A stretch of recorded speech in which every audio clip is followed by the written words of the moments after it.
So alright guys, in this video I'll be showing you guys the 6 things I do before I trade every single day.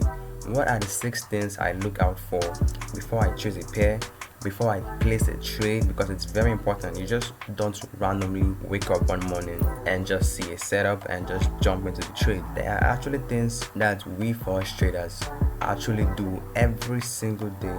Once we turn on the computer, there are things we look out for in the market before we even decide to place a trade. So in this video I'll be going through that. So guys, don't make the same mistakes I did when I started trading forex, because if you do, then you ain't wise, because wise people learn from other people's mistake. So I've made the mistakes and I want to share with you guys so you guys learn too and don't make those silly mistakes. So this will be an in-depth forex trading tips for beginners. So real quick, if you want to trade with me live every single day, click the link in the description to join my free VIP Telegram group. And also, only a small percentage of people who watch my videos are actually subscribed. So if you end up liking this video, please make sure to subscribe. It's free, you can always unsubscribe. And don't forget to like and share this video to have this video rank in the YouTube algorithm. So coming in at number 1 is, before I place a trade, I actually want to see in which direction is the market actually going to. Is the market in an uptrend or is the market in a downtrend? So alright guys, so when I say looking for the trend in the market, so because guys, the more you trade with the trend, the higher your probability. Alright, so even if as a forex trader you have a 50% chance of winning, if you can increase that 50% odds into a 51% odd, then that is a good thing, guys. So guys, I always recommend you trade with the trend. All right, so it's very important, guys, because if you trade with the trend, there's a likelihood that you have at least a slightly higher win rate, because if you're trying to pick the tops and pick the bottoms, then guys, you're in for a big disappointment. So I will recommend you trade with the trend. So how do I spot the trend? I come to this point and I look for this EMA, which stands for moving average exponential, guys. Alright, so like I said, there is SMA and there is EMA. So this is the two most popular kinds of moving average that we forex traders use, but I most likely use the EMA. So I use the EMA 200. I use the exponential moving average length 200 on my chart. So you can choose whichever color you want to use, but let's leave it at blue.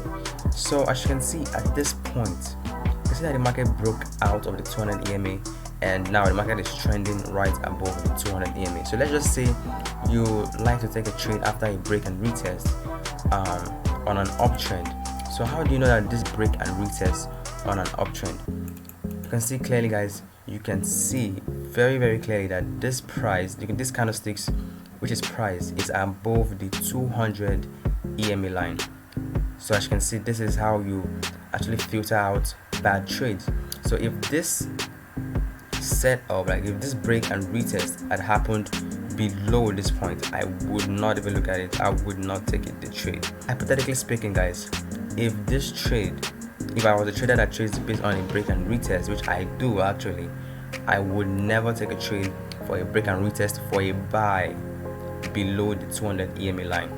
So the EMA actually helps you split price into two. As you can see, the market is strongly bullish in an uptrend at this point. So that is why I use the EMA line. So this is one thing I look out for.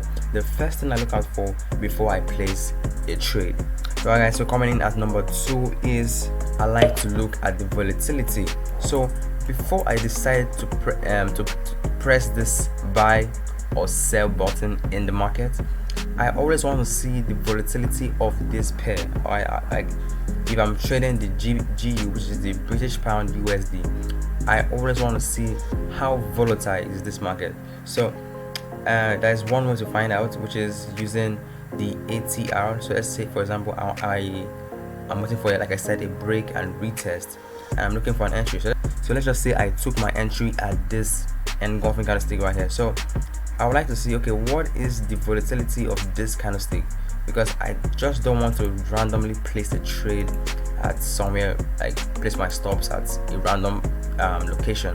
I want to know the volatility of this pair, and that when it comes to my entry, I like to use the volatility, which is the recent candlestick that engulfed. So this candlestick, the ATR, the average true range of this candlestick is 30. Right, so this indicator is the average true range. Alright, so the market volatility, so this is when the ATR, which is the average true range. So like this, you can just go and search for the ATR on TradingView, and this is it. So it's not difficult to find. So I always like to look for the ATR of this candlestick, and once I find that, as you can see, the ATR of this candlestick is 30. I like to use a 1.5 or a 2 times the ATR for my stops. So since it's 30, the 2x the ATR is 60. So 60 will be my stop. As you can see, 60 will be my stop, and I can decide to trade my stops or have a fixed stop or whichever one I want. So you can use the 2x the ATR or a 1.5x the ATR for your stops. So that is the second thing I look out for. And let's go to number 3. So the third thing I look out for is I like to see the news. Alright, so guys, I like to see, is this a good time to place a trade? Is there some ridiculously high impact news that is coming out in the market? So I like to stay away from those kind of news that's going to affect the market really bad. So in case if I'm wrong, I don't want the market to just gap down on me and destroy my account. So at the time I actually placed the trade, I had a very small account, and at least like maybe like $50 to $100 in my account. I raised the money up to around $500 something. Then the market literally gapped down on me one night, and I woke up the next morning with a $17 balance, and I was like, I only risked 5% on this trade, so how come I'm down this much? Then I went back to the chart and I saw that the market actually gapped down massively. So I could have been negative, who knows, I could have lost even more money than that, but I'm really happy that I didn't lose my entire account, because investing.com for to check the volatility of the market, to check news and all this good stuff. And there's another site called Forex Factory. So there's this site called Forex Factory where you can see news or low impact news, and this one's actually high impact news. Okay, let me see. So these are low impact news. The yellow ones are the low impact news, and the red one are the high impact news, and this orange one are medium impact news. So you can use sites like investing.com and Forex Factory to check the news and all this good stuff. Alright guys, so the last one is I like to look out for spread. Okay, not actually the last one, but the second to the last. I actually like to look out for spreads. So alright guys, so no matter how good of a setup I see in the market, if the spread is too big, there is no way in hell I'm getting in on that trade. So as you have to look for this, you have to look out for spread. Spread is kind of like discount. So if you have to buy a car for example, let me just say $1 million, and for some reason you know that okay, $1 million is too much at this point, and there's a time that the price could come down to even $500,000, maybe during maybe at some time, maybe that same day or that same week. So well, you have to say okay, at this point the price is too much, so let me just wait for that, maybe that time of the day where the price is going to drop. So that is why I always like to take note of the spread, because if the spread is too big, there's a high chances that you are going to get taken out of the market really fast. So I like to look out for the spread, and sure, the spread is one of the most important thing I look out before I even place a trade. So I like to see, okay, is the spread too big or is it too small? Is it in my favor or is it against me? Because the spread can be against you. You could be actually right in your decision in the market, but the spread is what is going to destroy you.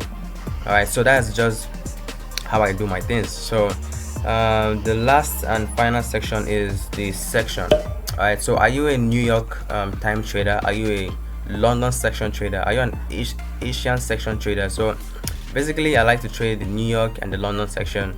Maybe I trade the Asian section maybe like, I don't know, maybe like 10% of the time. It's just around the corner. So but I usually don't even trade the Asian section, so that is just me. Your own trading style could be different, but take note of the trading section. So you can decide, okay, if you actually like the London section and the New York section, because during the London section the market is actually moving more and it's more volatile, so you can actually make more easily in the London section and also in the New York section. So the Asian section is kind of like a slow paced market, so if you like slow paced market, then you can actually trade the Asian section. So but for me, I like to trade the London section and the New York section. And yeah, so guys, that's the 6 things I do before I take a trade, and this is very important, guys. This is very important. So without the 6 things, I will not take a trade, no matter how good of a setup, even if it's the best setup ever, I will not take the trade. So it's very important that you have all these rules set in check. So if this is gonna give you an extra 5% boost in your odds in trading, then for sure do it, guys. So I hope you enjoyed this video, guys. So this has been the 6 things I do before I take a trade, and I don't want you guys to make the same mistakes I made when I started trading, because when I started trading, I did not even know that these things exist. I just jump into the trade regardless of the section, regardless of the spread, regardless of the news, regardless of the volatility, regardless of the trend. So this has been my mistakes, and I don't want you guys to make it. It's your boy XO, and I'm signing out. I'll see you guys in the next video. Stay XO. So I hope you guys enjoyed this video. If you found value in this video, please make sure to subscribe, like, and share this video. Leave a comment on what video you want to see next, and I'll try my best to make a video. Okay guys, I'll see you guys in the next video. Stay XO.